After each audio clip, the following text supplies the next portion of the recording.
खुश रहो और नफरत बांटो। अरे अरे अरे अरे, गलत मत समझो। ये मेरा नहीं है जुमला, ये जुमला है जनाब के कज़न का। और जिसको हम क्रेजी कज़न कहते हैं। क्रेजी कज़न क्यों कहते हैं? क्योंकि वो है एक नंबर के पलटू। कभी तो वो खुलासे करते हैं और कभी वो वीडियो खुद डिलीट कर कर गायब हो जाते हैं।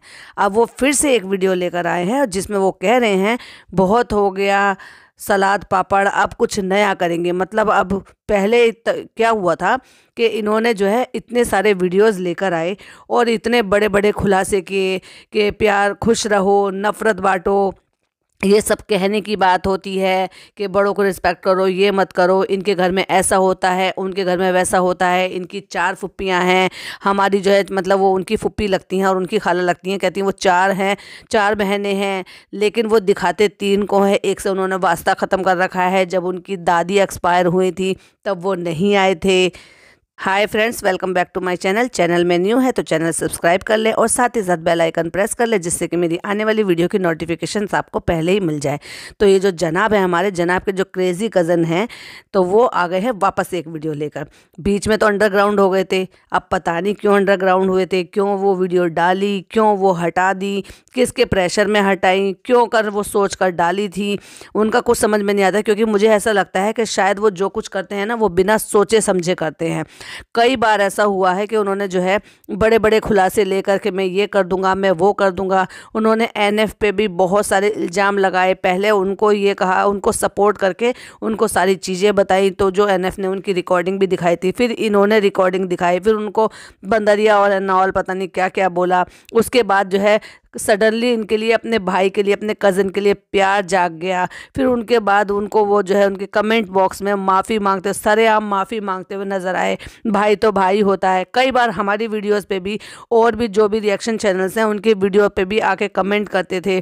कभी कभी वो जो है सपोर्टिव कमेंट होते थे, कभी कभी वो भाई के सपोर्ट में कमेंट करते थे। तो इनका कुछ नहीं समझ में आता ये क्या करना चाहते हैं, क्या नहीं करना चाहते हैं। तो चलिए हम बताते हैं आपको पूरी बात है क्या। तो पूरी बात ये है फ्रेंड्स कि ये जो आमिर जहांगीर के नाम से जो क्रेज़ी कज़न है, क्रेज़ी कज़न हम इसलिए कहते हैं क्योंकि ये क्या करते हैं इनको खुद नहीं पता होता है। तो इन्होंने अभी कुछ महीने पहले अपना एक चैनल बनाया और उस पर कुछ एक वीडियो अपलोड किए जिसमें खुलासे करते हुए नज़र आ रहे थे कि ये जो आप देखते हैं ना, और ये नाम भी नहीं लेना मतलब उनको अपने भाई का नाम भी नहीं लेता, फैब इब्राहिम, पता नहीं अजीब सा नाम लेते हैं और उस तरह से उनको प्रोनाउंस करते हैं। और वो कहते हुए नज़र आए कि वो जैसे दिखते हैं वो वैसे नहीं हैं, वो झूठ बोलते हैं, झूठे हैं, हिपोक्रेट हैं, फेकनेस फैलाते हैं, जो कि हम भी कहते हैं। क्योंकि भाई देखिए, मैं हम लोग जो है उनको व्लॉग के थ्रू जानते हैं, लेकिन वो उनके कज़न ब्रदर हैं और बहुत ही करीब के ब्रदर हैं। तो वो बहुत अच्छी तरीके से जानते हैं, क्योंकि बचपन में भी उनको बहुत बचपन के साथ गुजारा है। क्योंकि कुछ साल ये भोपाल में रहे थे, लेकिन उससे पहले तो वो वहीं रहे थे ना जहाँ इनकी नानी रहती हैं, यानी कि पहले मुदाहा में ही रहे थे। उसके बाद ये भोपाल चले गए और भोपाल से फिर ये मुंबई आ गए। तो कहने का मतलब ये है कि जितना साथ उनका भाई भाई का है उतना हमारा नहीं है, क्योंकि हम तो सिर्फ 3 सालों से व्लॉग के थ्रू उनको जानते हैं। तो जितने अपने लोग अपनों को ज़्यादा बेहतर जानते हैं उतना दूसरा कोई नहीं जान सकता। अब बहुत सारे जो है इनके सब्सक्राइबर आकर उल्टे सीधे कमेंट करेंगे और करते भी हैं, तो जिनको हम पे फ़र्क नहीं पड़ता, क्योंकि हमारा काम है सच्चाई सामने लाना। जो चीज़ें गलत होती हैं, जो फेकनेस होती है, हिपोक्रेसी होती है, उनको सामने से लेकर आना। और यही काम आमिर जहांगीर ने किया था। तो आपने जनाब का एक व्लॉग देखा होगा जहां वो कह रहे दूर दूर तक जहां नज़र जा रही है ये हमारे खेत हैं और ये ऐसे हैं वैसे हैं। तो जब इनको पहली वीडियो ये लेकर आए थे, पता नहीं इनको क्या, किस तरह की क्या प्रॉब्लम रही आपस में, या क्या इनके रिश्ते ख़राब हुए। क्योंकि उससे पहले तो ये उनके व्लॉग में उनके लिए गाड़ी चलाते हुए नज़र आए, उसी व्लॉग में ट्रैक्टर चलाते हुए नज़र आए, उनको गाँव में घुमाते फिराते नज़र आए। लेकिन सडनली इनको पता नहीं क्या हुआ और फिर ये आ गए वीडियो लेकर। और इन्होंने और भी बहुत सारे खुलासे किए और इन्होंने ही इस बात के लिए खुलासा किया कि जब इनकी दादी गुजर गई थी वो बहुत बुरी कंडीशन में थी, उनकी कोई देखभाल नहीं करता था, उनको कोई देखने वाला नहीं था, और वो इस उम्र में भी दूसरों के घर में काम करती थी। बेटा होने के बावजूद भी, पोता जो है सेटल होने के बावजूद भी, इतना बड़ा सेलिब्रिटी होने के बावजूद भी, मुंबई में घर लेने के बावजूद भी, इतना कमाने के बावजूद भी वो ऐसी मौत से गुजर गई जो अल्लाह ताला किसी को भी ऐसी मौत ना दे। मतलब लिटरली वो नाले में गिरी हुई मिली थी, जो कि एनएफ ने भी कंफर्म किया था।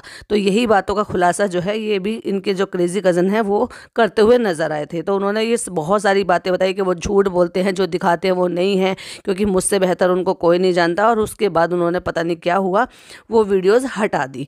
उसके बाद फिर भाई भाई चालू हो गया, भाईचारा चालू हो गया। तो लोगों ने आंकड़े भी लगाए और लोगों ने ये भी कहा, क्योंकि जनाब ने एक स्टेटमेंट दे दी थी, तो जो स्टेटमेंट जनाब दे देंगे तो फिर उसी चीज़ को जो है बाकी के लोग जो उनके सब्सक्राइबर है वो मान लेंगे कि उनका अपना पर्सनल लालच है, वो अपना पर्सनल कुछ चीज़ें मुझसे कह रहा था, मैं उस पर ध्यान नहीं देता हूँ और मैं उसको इग्नोर करता हूँ। आप लोग सब मुझसे कहते हैं कि क्यों नहीं रिप्लाई करते, क्यों नहीं जवाब देते। मुझे जो करना होगा वो मैं अपने आप कर लूँगा गाइस।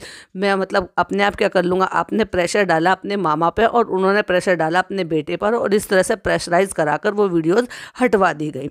उसके बाद पता नहीं इनका किस चीज़ पर सेटलमेंट हुआ, जो कि हमें जो है ये समझ में आया था कि फिर वो भाईचारा चालू हो गया। और ये जो भाईचारा चालू हुआ और उसके बाद वो वीडियो प्रेशराइज में आके, और उन्होंने जो वीडियो डाली थी और ये कहा था कि मैं वीडियो हटा रहा हूँ क्योंकि मुझ पर प्रेशर डाला जा रहा है, और मुझे इस चीज़ से भी कहा है कि आपको जो है बेदखल कर दिया जाएगा, घर जर ज़मीन और जो भी मतलब उनका वहाँ पे मुदाहा में अपने पापा से जो भी कुछ मिलने वाला था उन सारी चीज़ों से आपको बेदखल कर दिया जाएगा। तो एक तरीके से इस तरीके से ये धमकी भी थी या फिर ये प्रेशराइज था या जैसे भी था। तो मामा की जो बात थी उसका असर गया इनके क्रेजी कज़न पर और उन्होंने वो वीडियो हटा दी। और उसके बाद फिर कुछ महीनों बाद फिर एक वीडियो सामने आई कि मैंने जूते ख़रीदे हैं और मैंने जो है जूते वो ऐसे नहीं ख़रीदे और तुमने भेजे नहीं है, ये मैंने 4,000 रुपये में जूते ख़रीदे हैं, एक अपने ही अंकल का नाम लेकर, यानी कि उनके जनाब के दूसरे मामा का नाम लेकर। और बीच में जो है फिर जब वो सुधर गए और जब वो सपोर्ट में आ गए तो फिर उनके लिए जो एनएफ थे वो बहुत ही बेकार लोगों के पहले रिकॉर्डिंग कॉल पे, व्हाट्सएप पे या जिस तरह से भी कांटेक्ट किया, एक एक डिटेल दी, एक एक डिटेल बताई। हालांकि अगर आपने रिकॉर्डिंग की थी तो रिकॉर्डिंग तो उन्होंने भी की थी, तो जो आपने रिकॉर्डिंग सुनाई फिर बाद में आपकी वीडियो देखने के बाद जब वो एलिगेशंस लगाए जा रहे थे तो एनएफ ने भी अपनी तरफ की वो सारी रिकॉर्डिंग सुना दी थी। तो देखने का मतलब ये था कि वो साफ साफ इस चीज़ के लिए कह रहे थे कि जो बातें आप कह रहे हो उस बात पर हमें सबूत के तौर पर कुछ बातें चाहिए, क्योंकि हम किसी पर इतना बड़ा एलिगेशन नहीं लगा सकते। और वो बिल्कुल अपनी जगह बिल्कुल सही थी कि किसी को भी ऐसे थोड़ी ना एलिगेशंस लगा सकते हैं जब तक हमारे पास कोई सबूत ना हो। तो ये वॉइस मैसेजेस जो है हमें उनकी तरफ से भी सुनने को मिले और इनकी तरफ से भी सुनने को मिले। फिर इनका भाईचारा जाग गया। लोगों ने आंकड़े लगाए कि कुछ पैसे दे दिए होंगे, कुछ चीज़ें दे दी होंगी, कुछ ब्रांडेड चीज़ें दे दी होंगी, इसलिए जो है शांत हो गया और वो सारी वीडियोस हटा ली और एनएफ हो गए बुरे। फिर कुछ महीने शांत रहे, अपनी वीडियोस डालते रहे। अभी सडनली क्या हुआ, 1-2 महीने पहले इन्होंने कुछ वीडियोस और डाली और फिर ये इस तरह कहा मैं ऐसे करूँगा वैसे करूँगा, और एक वीडियो बनाई अपनी ही दादी की। हाँ जी, अपनी ही दादी, यानी कि आजकल जो आपको व्लॉग में नज़र आ रही हैं नानी, यानी कि अम्मा, जो मुदाहा से अभी जो मुंबई में रह रही हैं उनके लिए। और क्या वीडियो थी वो कन्फेस कर रही थी, लिटरली वो कन्फेस कर रही थी कि मैं वहाँ से सामान चुरा कर लेकर आती हूँ, यानी कि मैं जो है बहुरिया का सामान चुरा कर लेके आ जाती हूँ, कपड़े चुरा कर ले आ जाती हूँ। सत्तो कहती हैं, यानी कि जो हमारी जनाब की अम्मी हैं उनका नाम जो है वो निकनेम पुकारती हैं, तो कहती है उनका कटोरी, चम्मच, ये सारी चीज़ें। तो मुझे ये जो है समझ में नहीं आया कि क्यों कर तो वो अपनी दादी का इस तरह की ऐसी वीडियो क्यों उनको बदनाम करना चाहते हैं जो इतने सारे लोग देते हैं। और सच में उस पर बहुत हज़ारों में व्यूज़ भी आ गए थे। मेरे ख्याल से वो 12-15 हज़ार तक उसकी वीडियो वो पहुँच गई थी, इतनी वायरल हो गई थी, लोगों ने डाउनलोड कर ली थी, इतने सारे पॉडकास्टरों ने उन पर वीडियोस बनाई थी, हमने भी उस पर वीडियो बनाई थी। और फिर पता नहीं से क्या हुआ, अचानक से सडनली वो सारी वीडियोस हटा दी गई। उनमें और भी कई सारी वीडियोस थी। फिर उसके बाद वो वीडियोस हटा दी गई और मॉल में एक और वीडियो फिर आई सामने, जहाँ की वो कहते हुए नजर आए कि मुझ पर प्रेशर डालकर वो सारी चीज़ें हटवा दी गई। बहुत सारी बातें हैं जो मुझे आपके साथ शेयर करनी है, लेकिन मैं वो डेफिनेटली करूँगा और मैं लौट कर आऊँगा। और कल जो है फिर से हमारे जो क्रेजी कज़न हैं उन्होंने एक वीडियो डाली है, आइए देखिए, नज़र डालिए इस वीडियो पे। वो क्या कह रहे हैं कि मैं इस बार आऊँगा, पूरे पुख्ता सबूत के साथ आऊँगा, और इस बार जो मेरी वीडियो है वो डिलीट नहीं होंगी किसी भी तरह से, चाहे फिर वो किसी भी तरह का मुझ पर प्रेशर डाला जाए। तो कहने का मतलब क्या है कि अब वो और क्या सबूत लेकर आने वाले हैं, या फिर क्या आपस में बातें हो गई हैं, या फिर उन्हें कुछ सामान चाहिए क्या जनाब से, या फिर वो जो है फिर से इनमें आपस में अनबन हो गई है, या उनके पास कुछ नई इन्फॉर्मेशन आई है। वो तो वो अब नेक्स्ट वीडियो लेकर आएंगे तो ही पता चलेगा। तो चलिए, जब वो नेक्स्ट वीडियो डालते हैं तब देखने वाली बात यह है कि वो अपने वादे पर कितने खरे उतरते हैं, और क्या वो लेकर आने वाले हैं, और क्या वो वापस वो वीडियो को हटाएंगे या फिर उसे रहने देंगे, या फिर क्या नए खुलासे करेंगे। चलिए, तो जब वीडियो आती है तब हम भी उस पर पॉडकास्ट बनाते हैं और आपके साथ शेयर करते हैं। वीडियो पसंद आए तो लाइक शेयर कीजिएगा, चैनल पर पहली बार आए हैं तो सब्सक्राइब कीजिएगा। मिलती हूँ एक और अच्छी सी वीडियो के साथ। टिल देन बाय बाय, अल्लाह हाफिज़, टेक केयर।